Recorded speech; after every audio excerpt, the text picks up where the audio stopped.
تو بادشاہ نے دیکھا کہ اتنے لوگ عقیدت مند ہو گئے ہیں، ہزاروں کا مجمع جمعے میں جاتا ہے، بڑا رش ہے. اس نے ایک طوائف کو تیار کیا کہ جا کے نا تو معاذ اللہ اس طرح کی اداکاری کرو کہ الزام لگ جائے. اب بعض بندے اداکاری اس طرح کی کرتے ہیں کہ سامنے والا ویسے ہی پریشان ہو جاتا.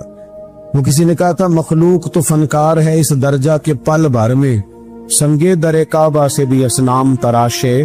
تم کون ہو، کیا چیز ہے داغ کبابی، لوگوں نے تو جناب مریم پہ بھی الزام تراشے. تو منٹ لگاتے الزام لگا دیتے. حضرت جمعہ پڑھا کے نیچے اتر رہے تھے، سیڑھیاں ادھر ادھر، مریدوں کا رش تھا. سامنے اچانک وہ بی بی آ گئی.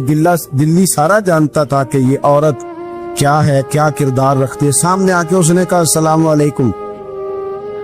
شیخ نے نظر جھکا کے کہا وعلیکم السلام. تو اس نے اس طرح گفتگو شروع کی جیسی بڑی جاننے والی نہیں. بعض لوگ بڑے چالاک ہوتے ہیں. پرانے زمانے میں ہم نے سنا تھا کہ فلانا شیشے میں اتار لیتا ہے، اب تو بعض بندے چھوٹی سی شیشی میں بھی اتار لیتے ہیں. بڑے تیز ہیں، بڑی باتیں آتی ہیں بڑی.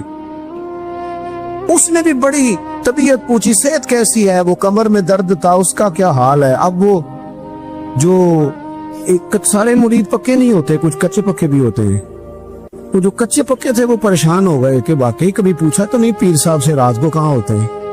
تو فٹافٹ کہنے لگی وہ رات آپ آئے تھے تو آپ کھوٹے سکے دے گئے، میں ابھی دکاندار کے پاس گئی، اس نے لیے ہی نہیں.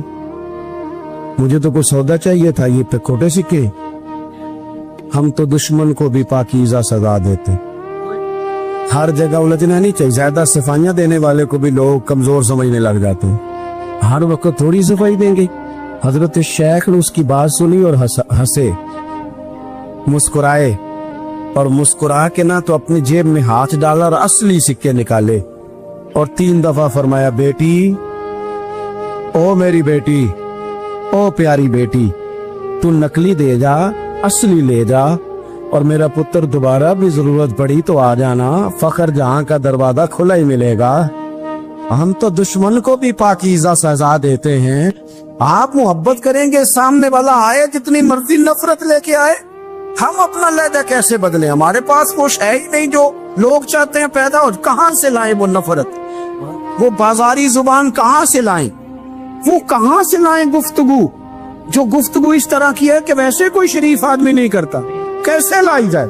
آپ کسی کو دیکھ کے کبھی بھی اپنا لہجہ خراب، وہ جو کر رہے ہیں وہ اس کا معاملہ ہے. ہم تھوڑی، ہم محبت والے اپنی بولی بولتے ہیں.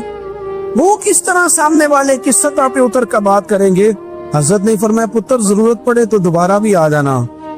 یہ بات کرتے ہی نا پھر شیخ سیڑھیاں اترنے لگے، اور جب سیڑھیاں اتر گئے تو 3-4 منٹ کے لیے وہ بی بی سکتے میں آئی،